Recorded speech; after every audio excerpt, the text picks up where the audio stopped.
tanggapin din si Kristo at magbagong buhay. Diba? Everybody happy? Everybody happy. Amen po ba? Amen. What you said, trust God's timing.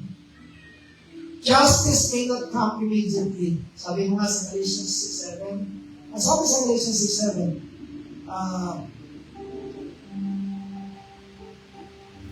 kapag ikaw ay nagtanim ng mabuti, kabutihan ang balik. Pero kapag ikaw ay nagtanim ng masama, masama ang balik. Kapag daw, when you plant a seed, hindi naman agad ang mamumunga, di ba? Sowing and reaping to. When you plant, sigurado mamumunga yan sa kanyang kapanahunan.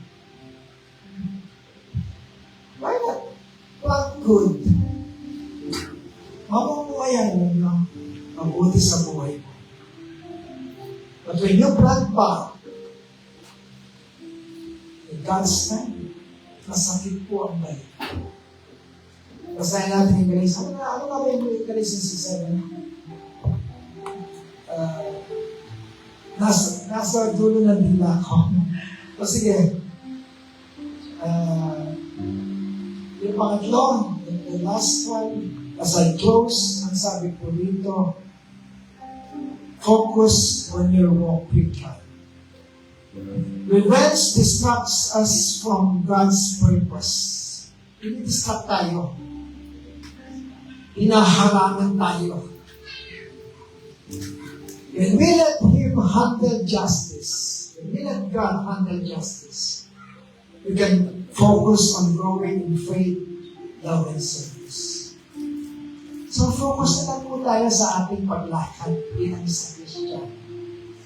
Huwag pa-affecto. Oo, yung demonyo, nagdo-double time. Mag-triple time ka. Kung yung takbo ng demonyo, 100 kilometers per hour, para hindi ka niya mahabol, takbuhin mo ng 200 kilometers per hour. Gapiin natin ang kaaway. Focus. Ready. Trust God. And focus. Ilamang po ang susi talaga. Mahirap ang buhay. Maraming kontra. Ang buhay natin, ang sabi nga ni Kristo, tanggapin na natin. In life, you will encounter troubles mo. Hindi mawawala yan sa kap ng buhay na. Pero pwede natin magabi kasi hindi nakawala ni overcomers. Manalagumpay na tayo kay Kristo. Huwag kang pagkatapi. Maliit lang yung kaaway kasi si Kristo nasa puso mo na. Malaki ka na kasi malaki yung Diyos na nasa puso mo. Sabi nga in our last message, laban dito ng Diyos. Hindi laban mo. Kung laban dito ng Diyos, wala na yung kaaway sa buhay. So, surrender yan pagdating ng araw. Tayo po may na-bless. Kawakan po natin ng pagkakas.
Ika'y laging tapat kong magmahal.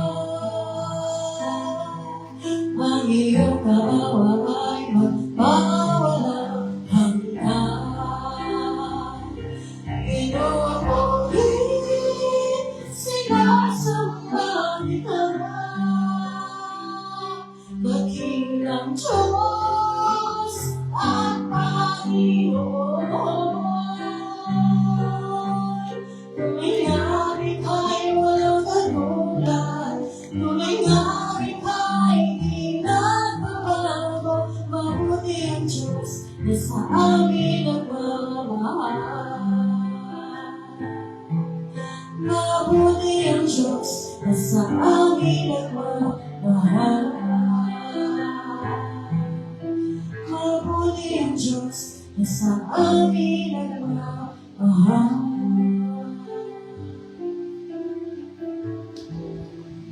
Yan, praise God. Napakabuti po ng ating Panginoong Diyos. Ayan.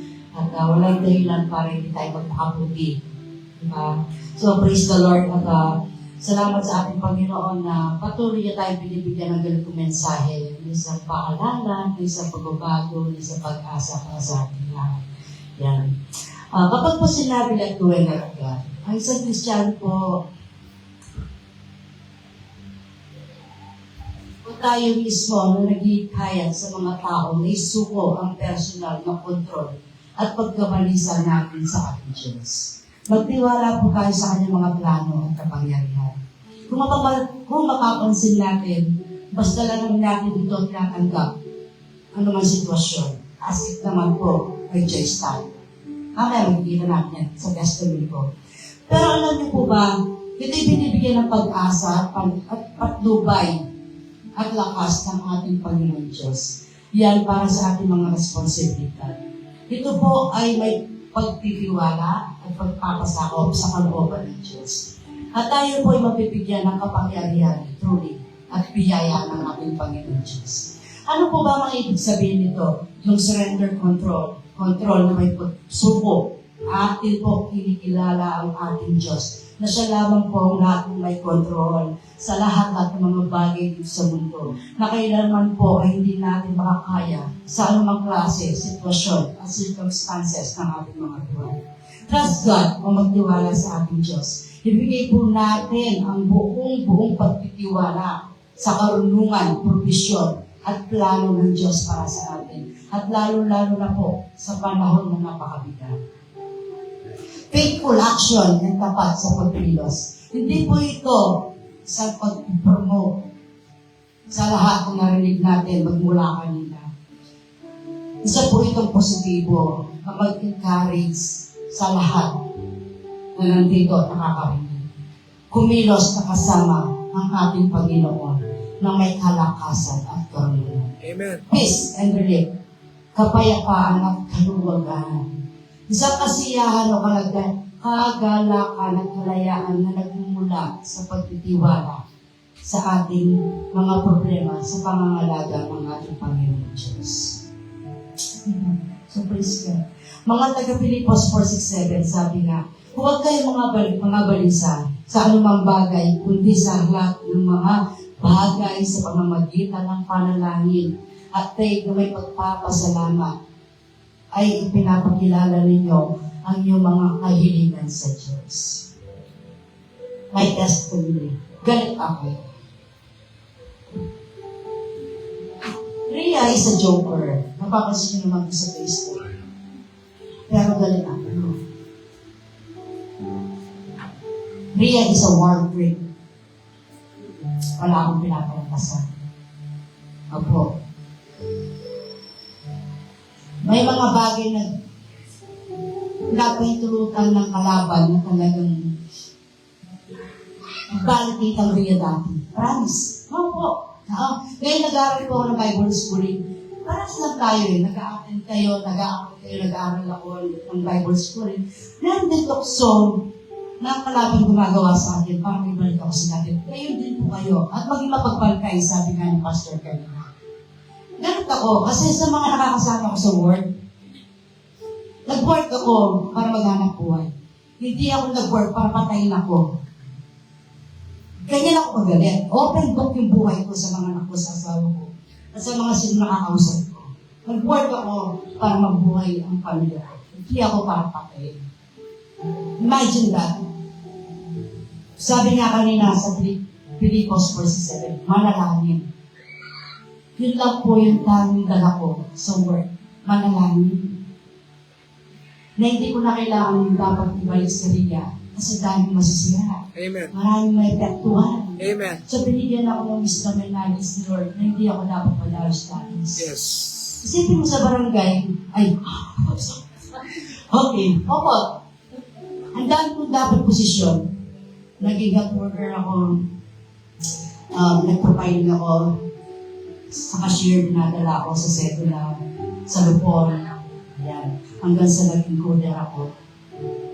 Lahat yan may mga balakid yan. Bakit ako pinapalis ni Lord sa mga posisyon yan? And last ngayon po, alam niya saan ako nakatistino. Sa legislative na po ako sa admin na mismo. Dinala po ako ng executive doon, na walang plano. Diba? Sino siya executive?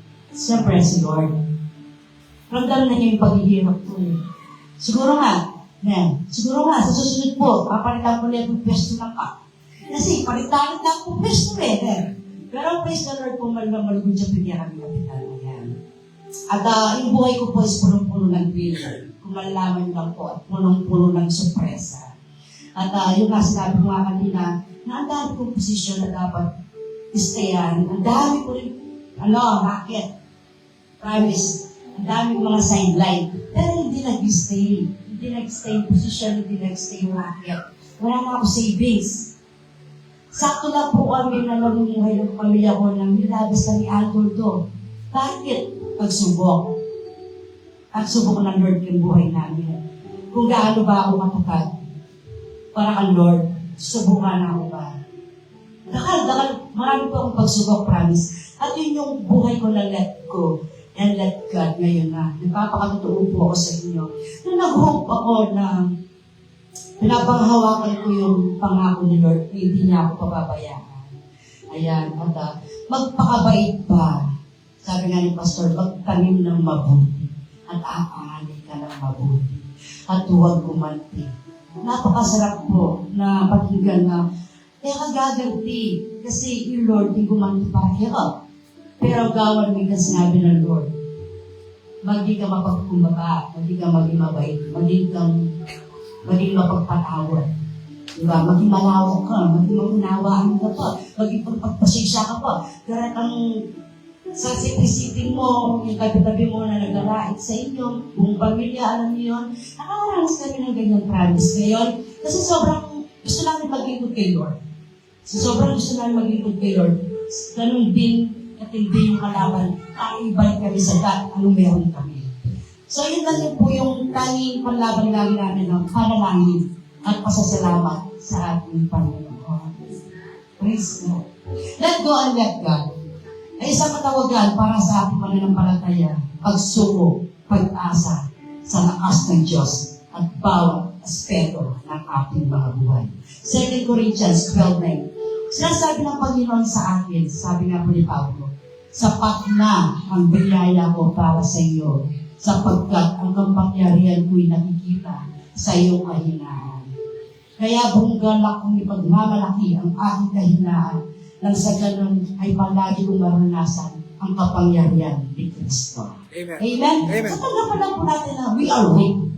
Para kita po sino si Lord sa buhay natin na supernatural, napakalakas ang power ni Lord. Amen? Amen. Amen! Sa akin po, ay ko, ayan, kapag nakuha po natin ang gusto natin, ito po ay isang direksyon ng Diyos.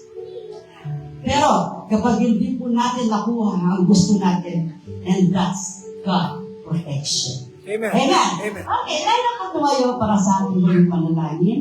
Ayan. Konting kakahingihan lang po hanggang sa ating pagkatapos para lang namin ano pang gusto ipahiwatig sabihin sa ating Panginoon sa dahil ang ating panalangin sa panghuli. Ayan, focus natin ang ating spirito sa espiritu ng ating Panginoon sa bawat sa lahat. Pinupuri ka namin, Panginoon, pinapasalamatan, Lord God, sa buong araw na po, Panginoon, na pinagkulooban lang po kami na napakagandang mensahe, napakagandang may pag-asa sa aming Panginoon.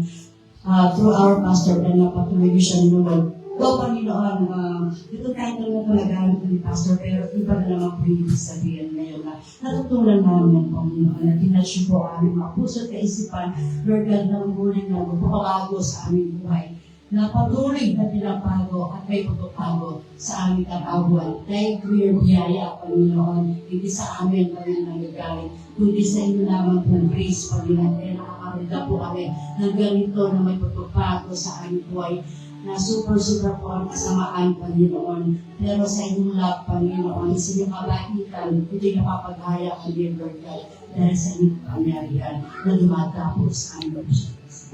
Maraming salamat po, Lord God. Naway, Panginoon, panatiliin po kami na sa inyong presensya, sa inyong mga salita, Panginoon, na kami lalakbay sa inyong paths, Panginoon, sa inyong karunungan, wisdom, Panginoon, na binibigay niyo sa amin. Napaglaban sa mundong magulo, Panginoon. Pero may ganak, Panginoon, kasiyahan sa puso namin.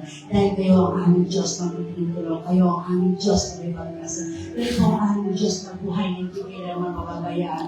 Kayo po ang Diyos na siyang tunay na umibig sa bawat isa sa amin, Panginoon. Maraming salamat po, Lord God, sa buong congregation at pang sa pagkatapos, Lord God. Salamat po sa mga kapatid ko ng dito, Panginoon, na nawit pag-ingatan niyo sila, Lord God, sa harapin ng panibagong linggo, Panginoon, at tayo po magbigay protection, gabay sa kanila, sa kanilang gagawin, sa kanilang mga desisyon, Panginoon. Nawi, pagpalain po kami at nagabayan ng iba ng Espiritu sa lawag sa amin, Panginoon. Muli, Panginoon, sa inyo lamang po natin nakapuyan, sa pangalan ng aming Panginoon Kristo. Amen and amen.